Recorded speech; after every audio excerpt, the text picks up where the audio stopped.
Innal hamdalillah nahmaduhu wa nasta'inuhu wa nastaghfiruh wa na'udzu billahi min syururi anfusina wa min sayyiati a'malina. Man yahdihillahu fala mudhillalah wa man yudlil fala hadiyalah. Ashhadu an la ilaha illallah wahdahu la syarikalah wa ashhadu anna Muhammadan abduhu wa rasuluh. Ya ayyuhalladzina amanu taqullaha haqqa tuqatih wa la tamutunna illa wa antum muslimun. Ya ayyuhan nasu taqu rabbakumul ladzi khalaqakum min nafsin wahidah wa khalaqa minha zawjaha wa batha minhuma rijalan katsiran wa nisaa wattaqullaha alladzi tasaaluna bihi wal arham innallaha kana 'alaikum raqibah. Ya ayyuhalladzina amanu taqullaha wa qulu qawlan sadida yuslih lakum a'malakum wa yaghfir lakum dhunubakum wa man yuti'illaha wa rasulahu faqad faza fawzan 'azima. Amma ba'd, fa inna asdaqal hadithi kitabullah wa khairal hadi hadi Muhammadin sallallahu alaihi wasallam wa syarrul umuri muhdatsatuha wa kullu muhdatsatin bid'ah wa kullu bid'atin dhalalah wa kullu dhalalatin finnar. Ma'asal muslimin, ikhwani fillah wa akhwati, bapak-bapak, ibu-ibu, saudara-saudariku rahmani wa rahmakumullah. Alhamdulillah, segala puji bagi Allah Subhanahu wa taala yang mempertemukan kita kembali dalam kajian kitab Ushulus Sunnah oleh Imam Ahlus Sunnah wal Jamaah Al-Imam Ahmad bin Hanbal rahimallahu taala. Semoga Allah Subhanahu wa taala senantiasa memberikan kepada kita keistiqomahan dalam belajar akidah salaf dan berpegang teguh dengannya sampai akhir hayat kita nanti. Langsung saja kita lanjutkan poin ketiga dari Ushulus Sunnah. Poin yang terakhir kita bahas kemarin masalah wa tarkul bid'ah, meninggalkan kebid'ahan, wa kullu bid'atin fahiyad dhalalah. Kata Imam Ahmad, termasuk Ushulus Sunnah adalah meninggalkan kebid'ahan, dan segala bid'ah, semua bid'ah dalam agama itu sesat. Ini yang sudah kita sampaikan, betul tidak? Nah, sudah kita sampaikan juga bahaya bid'ah. Betul? Ada berapa kemarin yang kita sampaikan dari bahaya bid'ah? Ada 10, itu sebagian sebetulnya. Masih banyak yang lain. Kita lanjutkan poin yang ketiga. Kata Imam Ahmad rahimahullah, wa tarkul khusumati wal julusi ma ashabil ahwa, meninggalkan debat kusir dan bermajelis ilmu dengan ahlil bid'ah. Di sini ada 2 poin. Yang pertama masalah debat kusir. Debat kusir dengan ahlil bid'ah. Sebelum kita bahas masalah debat kusir ini, perlu kita sampaikan definisi ahlul ahwa, ahlul bid'ah. Siapakah yang disebut dengan ahlul bid'ah oleh para ulama salaf? Kata para ulama, ahlul bid'ah adalah setiap orang yang menyelisihi ahlus sunnah dalam masalah prinsip-prinsip akidah. Setiap yang menyelisihi ahlus sunnah dalam masalah prinsip-prinsip akidah. Dan ini yang akan juga dikatakan oleh Imam Ahmad pada poin ke-10, ya. Kita kan masih poin ketiga. Poin ke-10 kita baca enggak apa-apa. Ini karena berkaitan dengan definisi ahlul bid'ah. Kata Imam Ahmad, wa minas sunnatil lazimah allati man taraka minha khoslatan wa lam yakbalha wa yu'min biha lam yakun min ahliha. Di antara prinsip akidah yang wajib dipegang erat, yang barang siapa meninggalkan salah satu dari prinsip akidah itu, dia tidak menerimanya, tidak mengimaninya, maka dia bukan dari ahli sunnah. Jadi ini definisi ahli bid'ah menurut Imam Ahmad dan juga ulama salaf yang lainnya. Dan ini yang juga dikatakan Imam Asy-Syatibi dalam kitab beliau Al-I'tisam, yaitu yang menyelisih ahli sunnah dalam prinsip-prinsip akidah. Contoh, di kitab ini juga, ya, di kitab Ushul Sunnah, ini poinnya masih panjang. Semoga Allah memudahkan kita untuk bisa mengkhatamkannya dengan baik dan benar. Ini ada penjelasan salah satu contoh kapan orang itu dikatakan alil bid'ah kalau menyelisih salah satu prinsip ahli sunnah, prinsip akidah ahli sunnah. Ini di poin 46. Imam Ahmad mengatakan, wa manin taqasa ahadan min ashabi Rasul sallallahu alaihi wasallam au abghadahu bihadatsin kana minhu au dzakara masawi'ahu kana mubtadi'an. Barang siapa yang mencela satu saja dari sahabat Rasul atau membencinya karena suatu sebab, atau menyebutkan kejelekan-kejelekan sahabat tersebut, karena mubtadi'an, dia adalah ahli bid'ah. Kenapa dikatakan ahli bid'ah? Karena dia menyelisih ahli sunnah dalam salah satu prinsip akidah. Apa prinsip akidah ahli sunnah? Di antaranya mencintai para sahabat, memuji para sahabat. Kalau ada yang mencaci makinya, mencelanya, membencinya, dia menyelisih ahli sunnah dalam apa?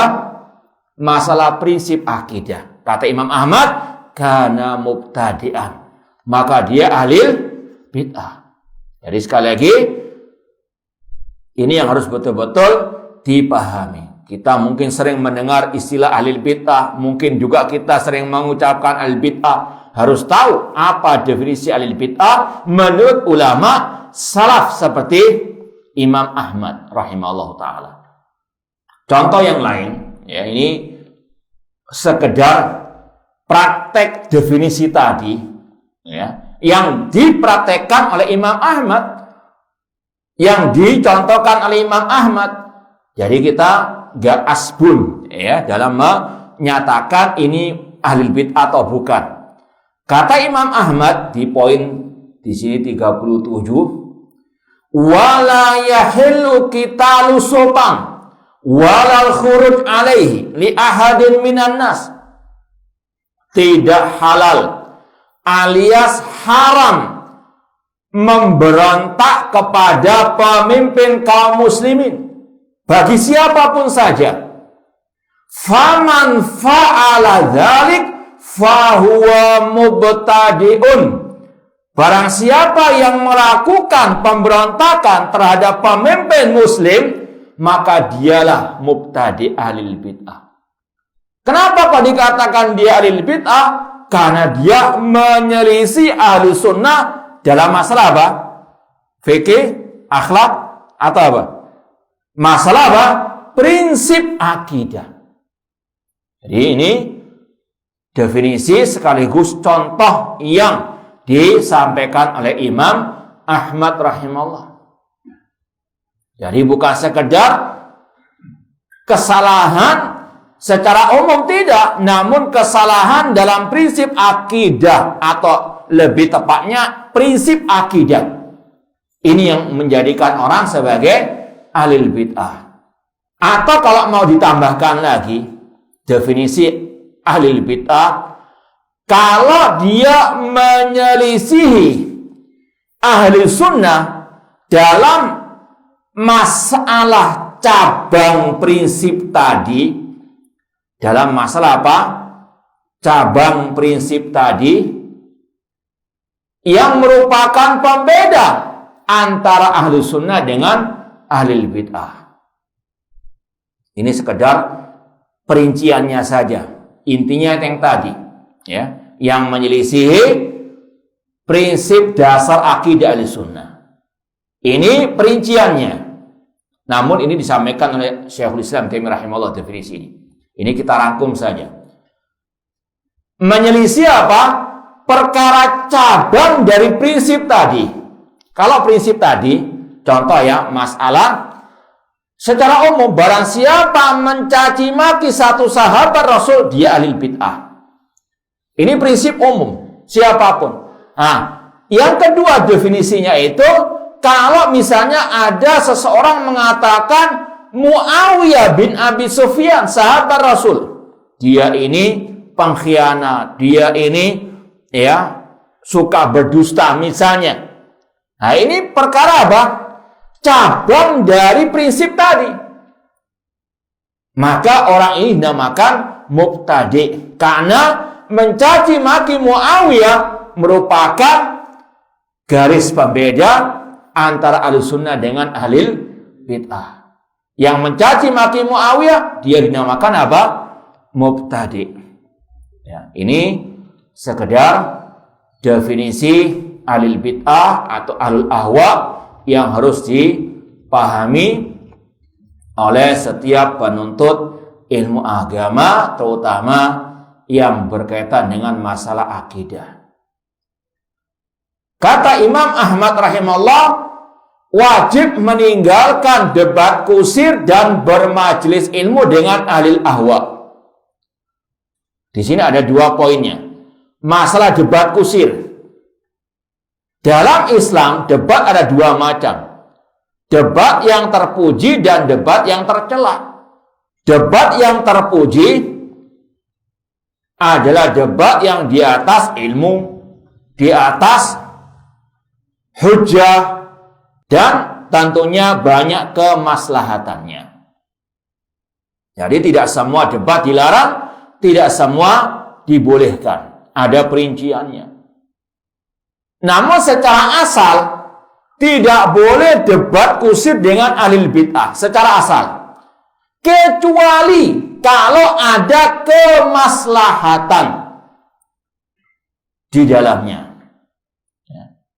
Contoh yang pernah terjadi di zaman Al-Khalifah Rasyid Ali bin Abi Thalib radhiyallahu ta'ala anhu. Ketika beliau mau diberontak oleh kelompok Khawarij. Kalau sekarang ya kelompok teroris, kelompok Khawarij itu.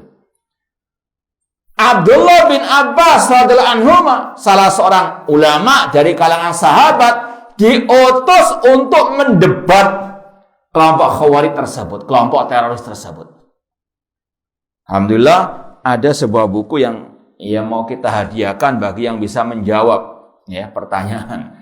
Ini judulnya mirip dengan yang kita bahas sekarang, 109 faedah dialog Ibnu Abbas vs Khawarij. Ini yang kita maksud di sini. Bahwasanya Abdullah bin Abbas diutus untuk mendebat kelompok Khawarij. Ini debat yang terpuji. Kenapa? Karena ya kemaslahatannya lebih banyak daripada kemadaratannya. Apalagi di dalam sejarah ada riwayat yang mau memberontak sekitar 24.000. Ini di zaman itu. Jadi kelompok teroris, kalau sekarang ada, kemarin ada bom panci atau bom apa itu, bom bunuh diri. Ya sekali lagi, ini adalah perbuatan kelompok Khawarij sepanjang masa. Mereka senantiasa membuat teror, di antaranya di awal generasi Islam. Mereka sudah muncul. Bahkan tadi jumlahnya 24.000 dalam salah satu riwayat. Mau memberontak, diutuslah Abdullah bin Abbas mendebat mereka. Alhamdulillah, dengan taufik dari Allah, dengan karunia dari Allah, kemudian dengan kepandaian Abdullah bin Abbas anhuma, 20.000 taubat tidak jadi memberontak. Sisanya 4.000 tetap memberontak, dihabisi oleh Al-Khalifatul Rasyid Ali bin Abi Thalib radhiyallahu anhu. Makanya memang cara untuk memberantas terorisme dengan dua hal tadi. Dengan ilmu, yaitu oleh para ulama membantah syubhat-syubhat mereka. Kemudian yang kedua, yaitu dengan apa? Ya, kekuatan militer. Dua-duanya harus gerak untuk memberantas kelompok Khawarij tersebut yang terus muncul sepanjang zaman, yang kata Rasul, la yazaluna yakhrujun hatta yakhruja akhiruhum ad-dajjal. Kata Rasul, kelompok Khawarij, kelompok teroris ini terus akan muncul sampai munculnya Dajjal. Mereka akan apa? Bersama Dajjal di akhir zaman nanti. Na'udzubillahi min dzalik. Intinya tadi bahwasanya debat dengan ahlul bid'ah secara asal dilarang, diharamkan. Dalam kitab-kitab akidah banyak pernyataan yang semisal dengan ucapan Imam Ahmad di sini. Karena secara asal ahlul bid'ah itu hukumnya itu diberi sanksi boikot, hajrul mubtadi'. Itu secara asal. Tidak diajak ngomong, tidak duduk bersama mereka. Karena apa? Mereka ini menularkan kesesatannya, kebid'ahannya. Kalau mungkin istilah kita sekarang ini seperti orang yang terkena virus corona, harusnya apa? Diisolasi biar nggak menular. Dan ini yang dipraktekkan oleh para salafus saleh. Di antaranya Al-Khalifatul Rasyid Umar bin Khattab radhiyallahu anhu. Ketika ada seseorang yang menebarkan syubhat yang bernama Sabir bin Islin, maka beliau pun memukul kepalanya dengan pelepah kurma sampai mengucurkan darah. Kemudian dia diasingkan, disuruh orang-orang menjauh darinya biar apa? Tidak terkena syubhatnya. Itu hukum asal ahlul bid'ah demikian.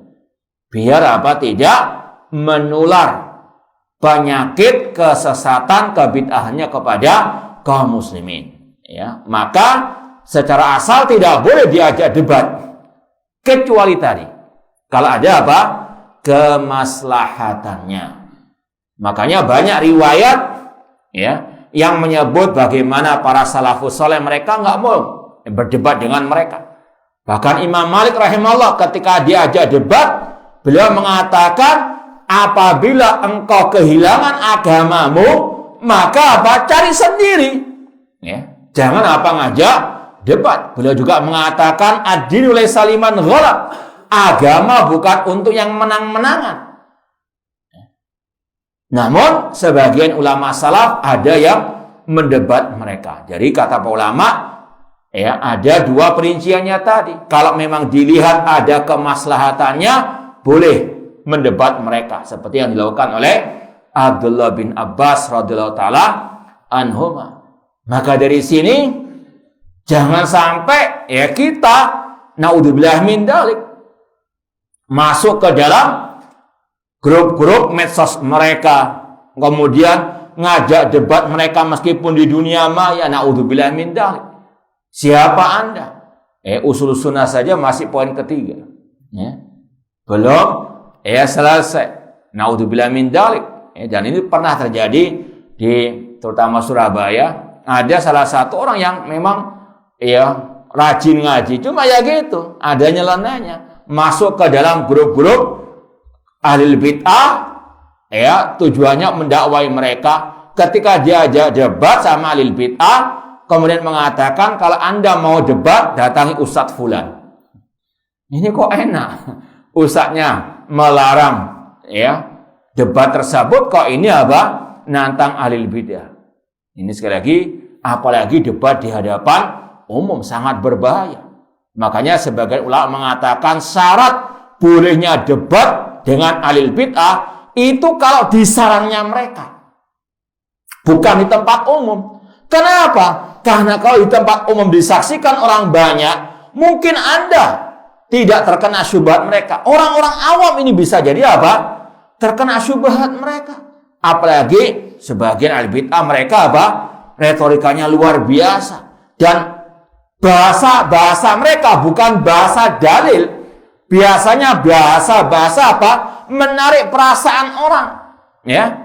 Ini yang apa? Akan menjadikan orang awam lebih tertarik kepada syubhat ahli bid'ah daripada dalilnya ahli sunnah wal jamaah. Untuk menutup pintu kejelekan ini, kata sebagian para ulama, tidak boleh debat dengan ahli bid'ah ya di hadapan umum, ya, apalagi di mungkin televisi dan seterusnya. Berbahaya sekali.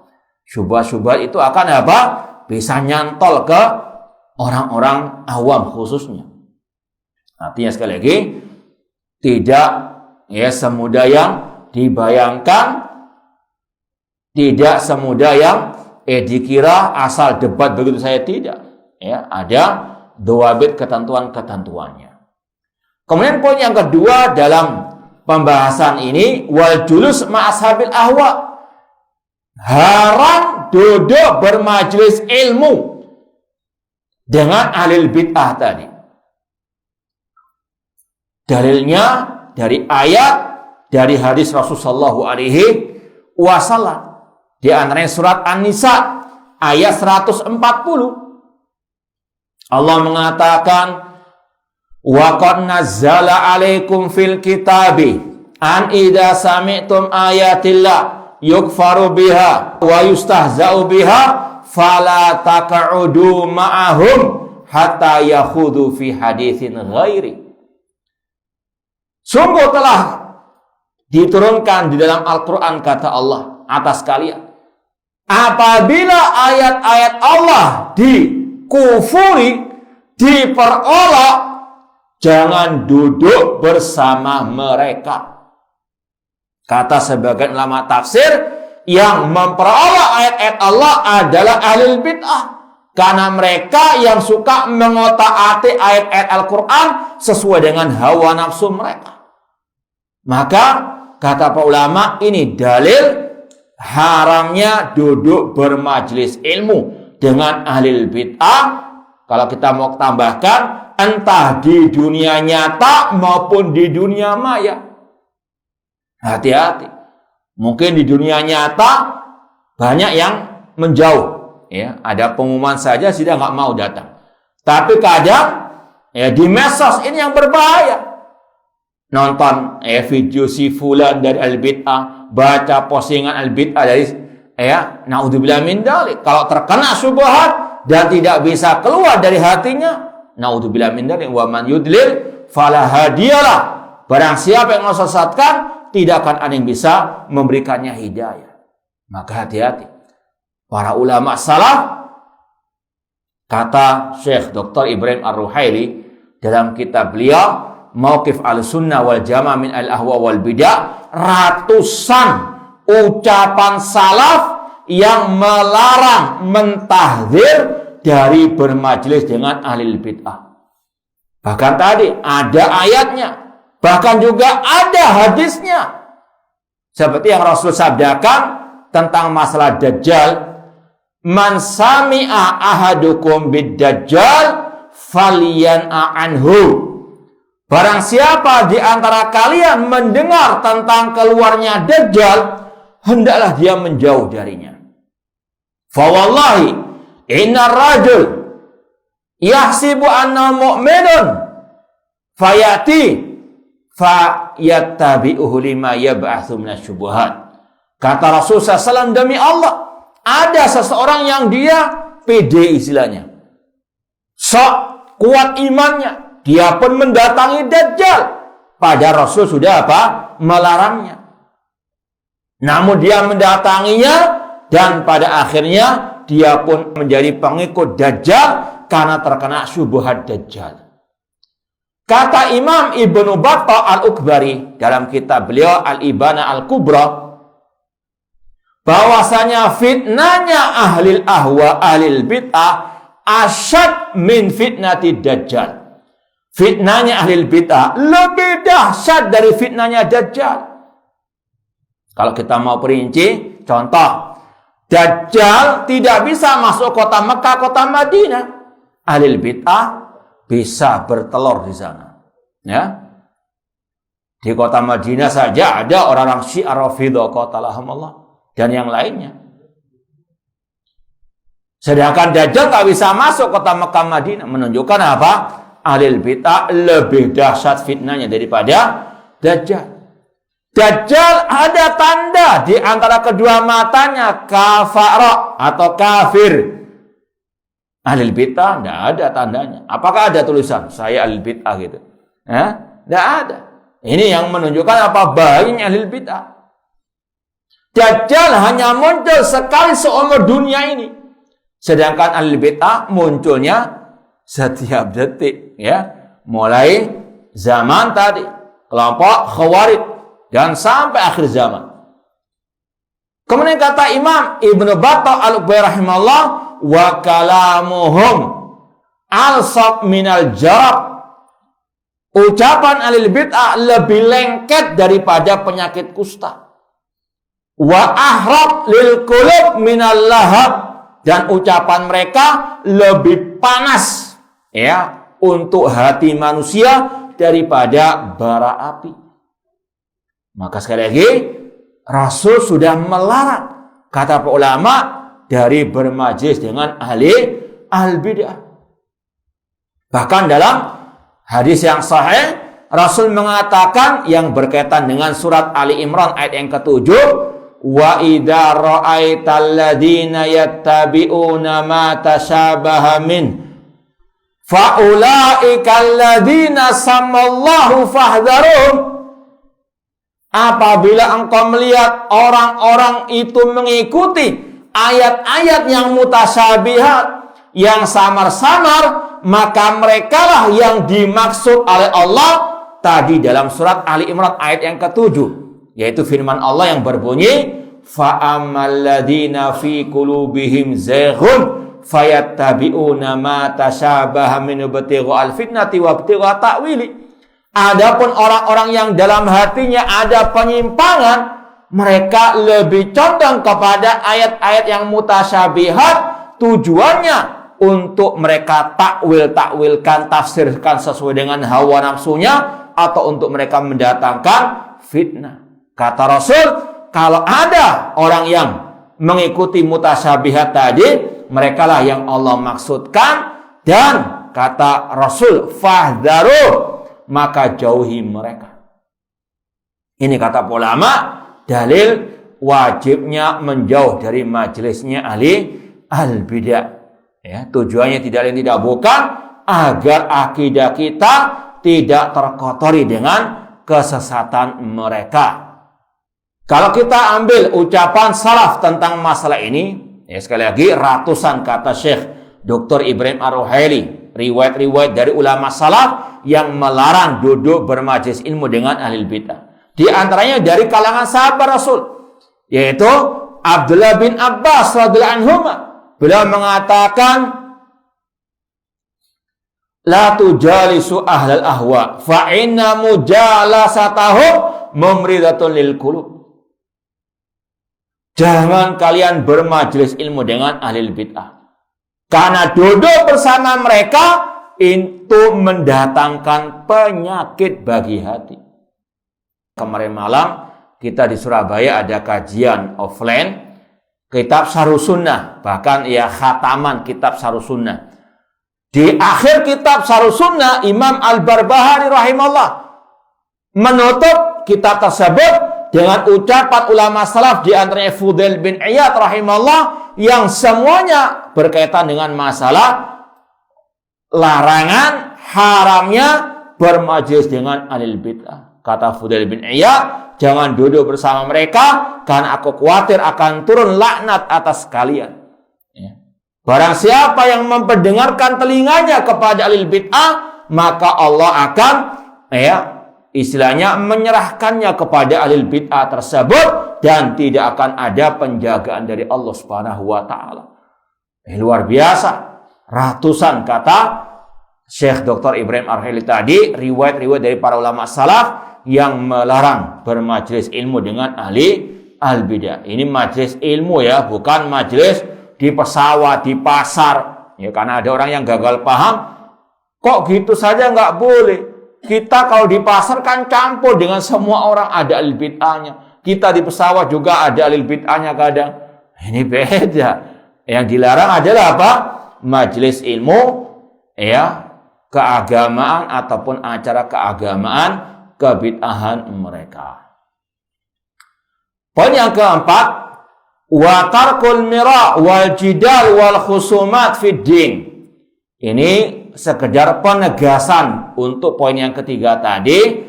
Di antara prinsip Ahlus Sunnah meninggalkan debat kusir dalam urusan agama. Ini khususnya masalah akidah. Karena nas-nas masalah akidah itu sudah jelas, sudah paten, baku sudah. Adapun debat masalah fikih ini dibolehkan oleh para al-ulama. Karena di situ ada ruang untuk berijtihad. Namun intinya sekali lagi, debat ada yang dibolehkan, ada yang tidak dibolehkan. Debat yang dibolehkan tadi syaratnya harus di atas ilmu. Jangan mendebat orang jahil. Ya. Kalau ada orang jahil mendebat Anda, maka jangan dilayani. Kalau istilah orang Jawa, yang waras ngalah. Ya. Ngapain ngelayani orang apa? Jahil. Sebagaimana firman Allah dalam surat Al-Furqan tentang ciri ibadur Rahman, wa idza khatabahumul jahiluna qalu salama. Apabila orang jahil mengajak debat atau nyinyiri Anda, maka apa? Qalu salama, katakan ya salama, selamat tinggal sudah, yang waras ngalah. Kata seorang penyair, idza nataqa safi fala tujibhu. Apabila orang yang jahil berkata-kata atau nantang debat tadi, maka jangan dijawab sudah. Ya. Fakhr min ijabati as-sukut. Sebaik-baik jawaban atas orang tersebut yang jahil itu diamkan sudah. Kalau dalam ayat Allah katakan, kul mutu bi ghaidikum, katakanlah matilah kalian dengan kemarahan kalian. Gak usah dilayani sudah.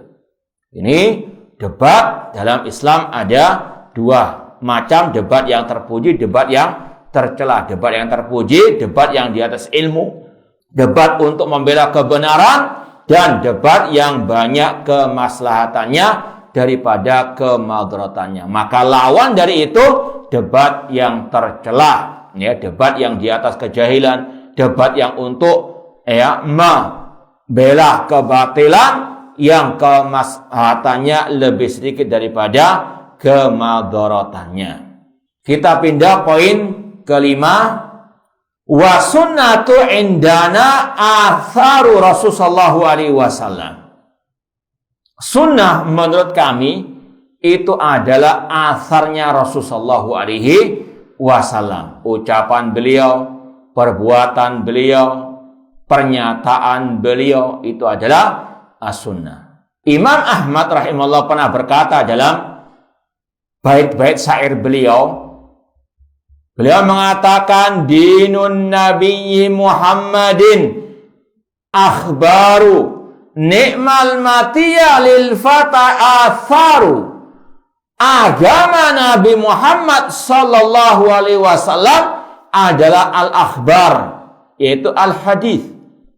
Dan sebaik-baik yang dipegang erat oleh seorang pemuda adalah al-athar, hadis-hadis Rasulullah sallallahu alaihi wasallam. Jadi ini sinonim, ya, sinonim dari hadis. Sinonimnya hadis adalah as-sunnah. Sinonimnya lagi adalah al-khabar atau jamannya al-akhbar, kabar dari Rasulullah SAW.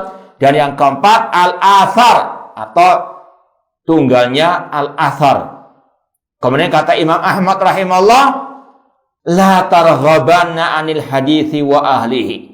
Jangan kalian membenci, berpaling dari hadis dan orang yang berpegang teguh dengan hadis. Farra'yu lailun wal haditsu naharu. Logika manusia itu ibaratnya seperti malam yang gelap gulita, sedangkan hadis itu seperti siang yang terang benderang.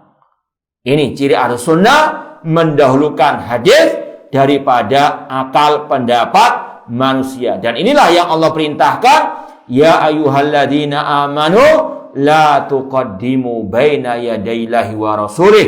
Wahai orang-orang beriman, jangan kalian mendahulukan ucapan siapapun di atas firman Allah, di atas sabda Rasulullah sallallahu alaihi wasallam. Surat Al-Hujurat ayat yang pertama.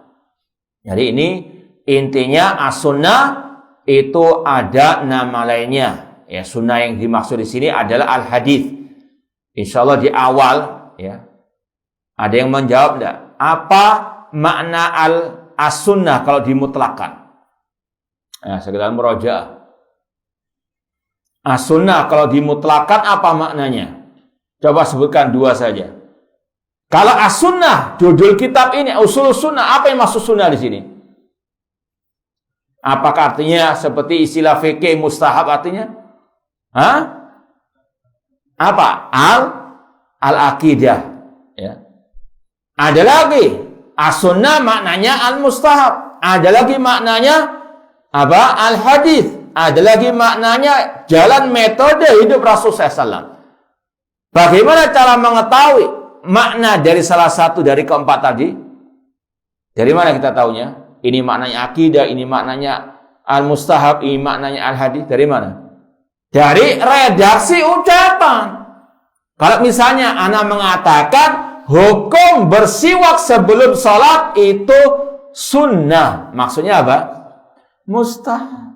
Kalau ana mengatakan di antara sunnah adalah mencintai para sahabat Rasul. Sunnah di situ maksudnya apa? Akidah. Ini sekali lagi ya harus betul-betul dipahami agar tidak ya gagal paham atau salah paham. As-sunnah tufassirul Quran wa hiya dalailul Quran. As-sunnah mentafsirkan Al-Quran dan as-sunnah adalah petunjuk penjelas bagi Al-Quran. Karena nggak mungkin orang itu bisa sholat tanpa al-hadis. Masalah rakaat sholat tidak ada dalam Al-Quran. Mulai takbiratul ihram sampai salam tidak ada dalam Al-Quran. Demikian pula masalah perincian zakat, perincian haji tidak ada dalam Al-Quran. Yang ada dalam al-hadis. Ya.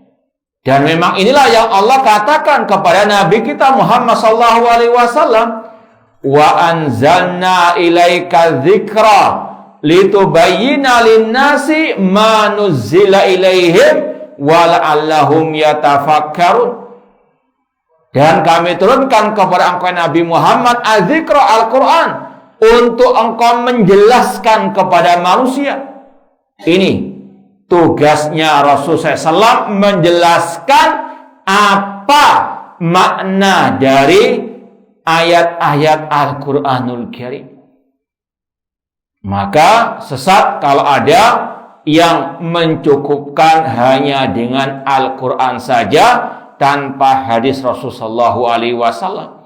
Apalagi Al-Quran sendiri memerintahkan kepada kita mengikuti al-hadis, as-sunnah. Allah berfirman dalam surat Al-Hasyr ayat ke-7, wa ma atakumur rasulu fakhudhu.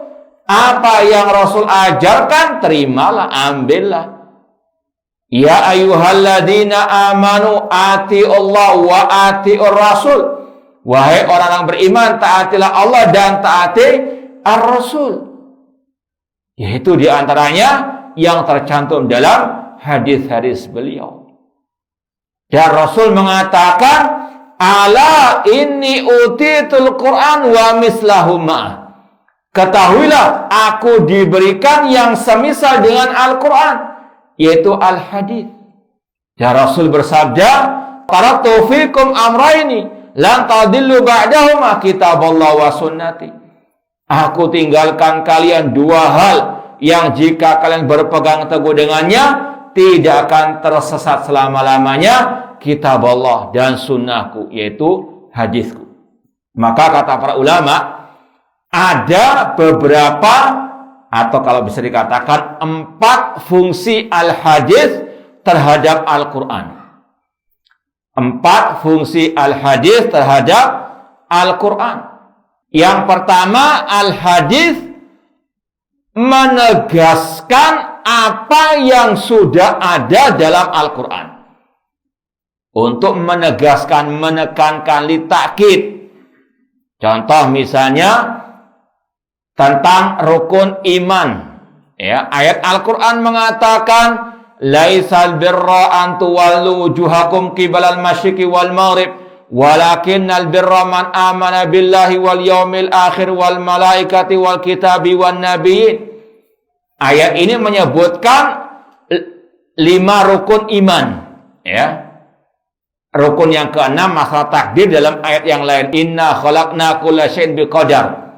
Hadis datang menegaskan kembali 6 rukun iman, yaitu ya dalam hadis apa? Jibril. Al-iman antu'mina billah wa malaikati wa kutubi wa rusuli wal yaumil akhir wa antu'mina bil qadari khair wa syarri.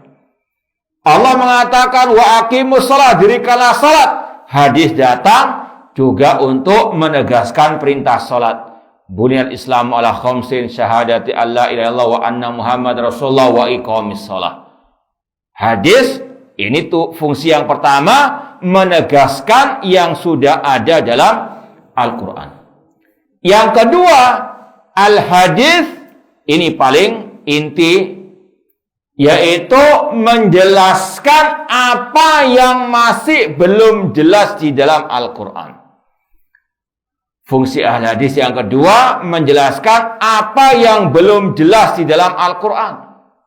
Dan ini ada 4 ya perinciannya. Kalau antum bisa katakan, tulis 2A, 2B sampai 2D nanti. 2A itu tafsilul mujmal, memperinci yang masih global. Memperinci yang masih global, tafsilul mujmal.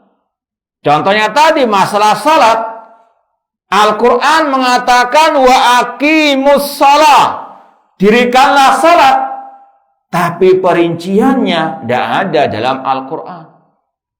Adanya dalam hadis. Coba antum buka Sahih Bukhari, ada kitabus shalah. Dalam Sahih Muslim juga ada kitabus shalah. Dalam Sunan Abi Dawud, kitab-kitab al-hadis diperinci masalah salat. Ya, ini fungsi al-hadis. 2A, tafsilul mujmal, memperinci yang masih global. Masalah zakat, berapa nisabnya, berapa yang dikeluarkan dan seterusnya, zakat fitrah, ya, tidak ada perinciannya dalam Al-Quran, yang ada dalam Al-Hadis. Ini fungsi hadis yang 2A, tafsirul mujmal. Yang 2B, taqyidul mutlak, mengikat yang masih mutlak dalam Al-Quran. Mengikat yang masih mutlak dalam Al-Quran, taqyidul mutlak.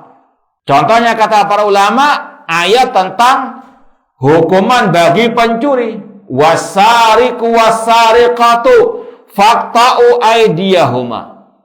Laki-laki dan perempuan yang mencuri, potonglah kedua tangannya. Kata-kata tangan itu masih mutlak. Namanya tangan ya dari ujung jari sampai bahu ini.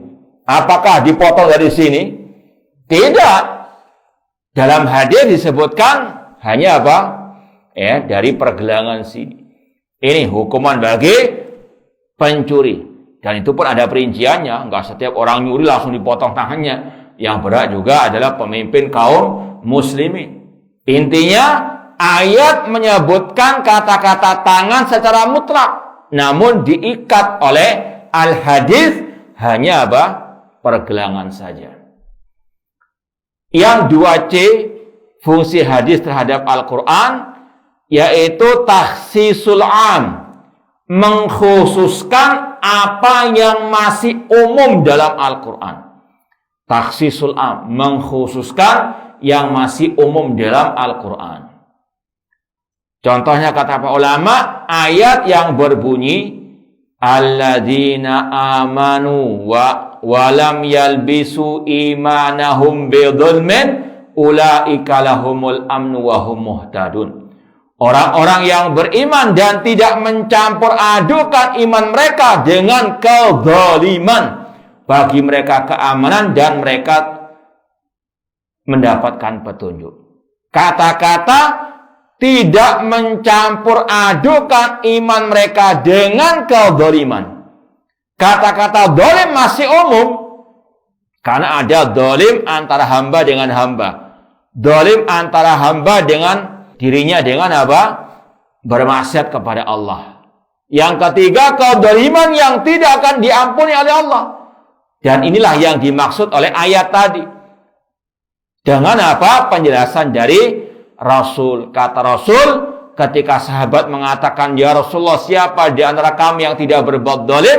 Kata Rasul, bukan itu yang dimaksud. Tapi kata-kata zalim adalah seperti kata Luqman kepada putranya, inna syirka la dzulmun azim. Ini fungsi hadis 2C, memperinci atau mengkhususkan yang masih umum. Kata-kata zalim masih umum, dikhususkan dengan hadis, yaitu maksudnya kesyirikan. 2D, fungsi hadis terhadap Al-Quran, tawdihul muskil, menjelaskan, menerangkan yang masih samar-samar dalam Al-Quran. Contohnya kata ulama seperti ayat tentang masalah makan sahur. Dalam surah Al-Baqarah Allah berfirman, kulu washrabu hatta yatabayyana lakumul khaytul abyadu minal khaytil aswadi minal fajr. Makan dan minumlah sampai jelas benang putih dari benang hitam dari waktu fajar. Sebagai sahabat tidak memahami maksud ayat ini, maka Rasul menjelaskan bahwasanya yang dimaksud makan dan minumlah, yaitu makan minum waktu sahur itu sampai datangnya fajar shadiq. Atau kalau sekarang adanya apa? Adzan subuh. Baru stop makan apa? Makan sahur. Jadi ini salah satu contoh fungsi hadis terhadap Al-Quran, menjelaskan yang masih samar-samar. Apa yang dimaksud benang hitam dari benang putih atau benang putih dari benang hitam? Yaitu apa? Waktu datangnya fajar shadiq, waktunya adzan subuh. Kemudian fungsi hadis terhadap Al-Quran yang ketiga, mendatangkan hukum yang belum ada di dalam Al-Quran. Mendatangkan hukum yang belum ada di dalam Al-Quran. Contoh misalnya masalah makan daging binatang buas, singa, harimau, serigala. Ayat tidak ada penjelasannya. Dalam ayat yang diharamkan, innama harrama alaikumul maitata waddama walahmal khinzir wa ma uhilla li ghairillahi bih. Sesungguhnya Allah mengharamkan atas kalian bangkai, darah, daging babi, dan yang disembelih bukan karena Allah. Rasul mengharamkan kulla dzinabin minas siba. Rasul mengharamkan setiap binatang yang bertaring dari binatang buas, atau yang memiliki cakar dari burung. Itu tidak ada penjelasannya dalam apa? Al-ayah. Yang ada dalam apa? Al-hadis. Makanya sebagian orang yang nggak mempercaya al-hadis, mereka menghalalkan binatang-binatang buas tersebut. Ini sekali lagi beda dengan Ahlussunnah. Ahlussunnah apa? Meyakini itu haram karena ada dalil dari hadis Rasulullah SAW. Contoh lagi tentang masalah bangkai binatang laut, hewan di laut, halal atau haram? Halal atau haram? Halal. Dari mana kita tahu? Dari hadis Rasul SAW. Rasul mengatakan, tahurun ma'uhu hilun maitatu.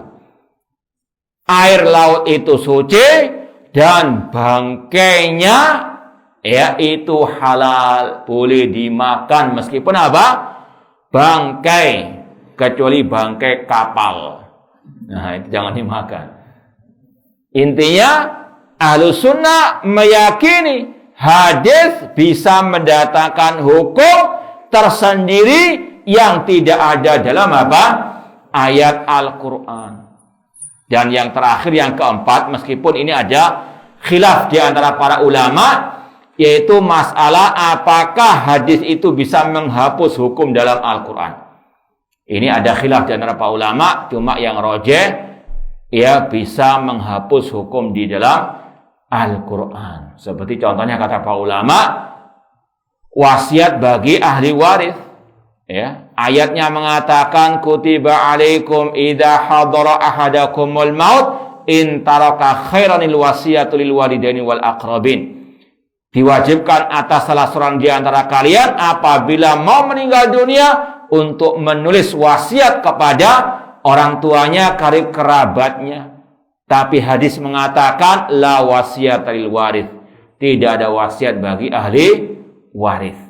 Ini salah satu contoh kata ulama, hadis bisa menghapus hukum yang ada di dalam Al-Quran. Wallahu ta'ala alam.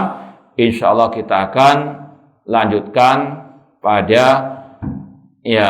ba'da subuh insyaallah besok biidznillah ta'ala. Ya, kalau ada yang mau ditanyakan terutama dari yang kita sampaikan tadi silahkan. Nah, silakan. Wa iyyakum. Ada pertanyaan yang masuk Ustaz dari jamaah P itu. Ada dua tapi ini bisa dijadikan satu nih Ustaz. Kita bacakan dulu Ustaz. Silakan. Ustaz, bagaimana dengan seseorang yang bukan bermanhaj salaf, tapi dia suka menjalani sunnah Ustaz? Nah ini apakah dia juga akan mendapatkan cinta dan pengampunan Allah seperti yang disebut firman Allah di surat Al-Imran ayat 31 Ustaz? Dan juga yang kedua ini, jika ada orang yang suka mencaci maki dan merendahkan kita karena kita bermanhaj salaf dan kita berpegang dengan manhaj tersebut, manhaj salaf, apakah ini bisa dikategorikan orang tersebut sebagai ahli bid'ah Ustaz? Iya. Yang pertama berkaitan dengan ayat Qul in kuntum tuhibbunallah fattabi'uni yuhibbukumullah wa yaghfir lakum dzunubakum. Surat Ali Imran ayat ke-31 yang artinya katakan wahai Nabi Muhammad, jika kalian cinta kepada Allah ikutilah aku, maka Allah mencintai kalian dan mengampuni dosa-dosa kalian. Ini syarat dicintai, diampuni dosanya Allah Ta'ala, yaitu ittiba, mengikuti ajaran Ar-Rasul sallallahu alaihi wasallam. Dan sudah kita sampaikan sunnah Rasul, kalau yang dimaksud di sini adalah metode hidup Rasul, ini meliputi sunnah-sunnah dalam masalah akidah, masalah ibadah dan seterusnya. Ya, bukan sekedar misalnya masalah akhlak saja, namun sunnah dalam akidah tidak diikuti. Naudzubillah min dzalik. Yang lebih penting lagi masalah akidahnya Ar-Rasul sallallahu alaihi wasallam. Namun secara umum tadi syarat mendapat ampunan dan kecintaan dari Allah mengikuti ajaran Ar-Rasul sallallahu alaihi wasallam. Adapun yang kedua, masalah mencaci maki, mencela, membuli orang-orang yang mengikuti manhaj salaf. Apakah bisa dikatakan dia ahli bid'ah? Iya, karena salah satu ciri khas ahli bid'ah, kata Imam As-Sabuni Asy-Syafi'i dalam akidah salaf ashabil hadis, beliau mengatakan alamatul bid'ati ala ahliha badiyatun dhahirah. Tanda kebid'ahan pada pelakunya sangat nampak. Wa adharu alamatihim syiddatu mu'adatihim lihamalati akhbarin Nabi sallallahu alaihi wasallam. Dan di antara tanda yang sangat menonjol dari ahli bid'ah, sengitnya permusuhan mereka kepada para pengikut hadis atau sunnah Rasulullah sallallahu alaihi wasallam. Dan kata Imam Abu Hatim Ar-Razi rahimahullah ta'ala, Beliau mengatakan tanda ahlil bid'ah al-waqi'atu fi ahlil asar. Tanda ahlil bid'ah itu suka mencaci orang-orang yang mengikuti asar ataupun sunnah Rasulullah SAW. Nah, Tapi kesempatan Ustaz, bagaimana di masjid? kalau nggak ada yang tanya. Iya, silakan. Assalamualaikum warahmatullahi wabarakatuh. Salam. Definisi dari al-bid'ah tadi Ustaz, bahwa setiap orang yang menyelisih al-sunnah dalam masalah prinsip-prinsip akidah. Iya. Nah, sebagian dari saudara kita meyakini bahwa Allah itu tidak istawa al-arsy. Allah di mana-mana ada. Nah, apakah mereka ini kategori ahli bid'ah? Iya. Ya, itu karena salah satu prinsip Ahlus Sunnah wal Jamaah. Kita tahu dari mana itu prinsip Ahlus Sunnah kalau dicantumkan dalam kitab-kitab akidah salaf seperti dalam kitab Ushul Sunnah, Syarh Sunnah Imam Barbahari dan yang lainnya. Di antara prinsip Ahlus Sunnah meyakini Allah fis sama. Bahkan Imam Al-Muzani, muridnya Imam Syafi'i rahimahullah, dalam kitab Syarh Sunnah mengatakan alin alal arsy. Allah tinggi di atas arsy dan arsy-nya Allah di atas langit. Imam Al-Humaidi, muridnya Imam Syafi'i, juga mencantumkan masalah ini dalam kitab Ushul Sunnah beliau. Maka yang menyelisihi prinsip Ahlus Sunnah yang satu ini, maka dia adalah mubtadi'. Jadi itu kaidah secara umum yang disampaikan oleh para ulama Ahlus Sunnah wal Jamaah. Ya, secara umum kita katakan setiap yang menyelisih prinsip Ahlus Sunnah yang tercantum dalam kitab-kitab Ahlus Sunnah, sebagaimana kata Imam Ahmad tadi, wa minas sunnatil lazimah allati man tarakaha wa lam yakbalha wa lam yakul biha lam yakun min ahliha. Ini adalah sunnah yang wajib dipegang erat, yang barang siapa meninggalkannya atau meninggalkan khaslatan minha, tidak mau meyakininya, tidak menerimanya, dia bukan min ahliha, bukan min ahli as-sunnah. Ya, ini yang mungkin bisa kita sampaikan pada malam hari ini. Insyaallah kita lanjutkan insyaallah ba'da salat subuh besok biidznillah taala. Kurang lebihnya mohon maaf, wa jazakumullahu khairan. Aqulu qouli hadza, wassalamualaikum warahmatullahi wabarakatuh.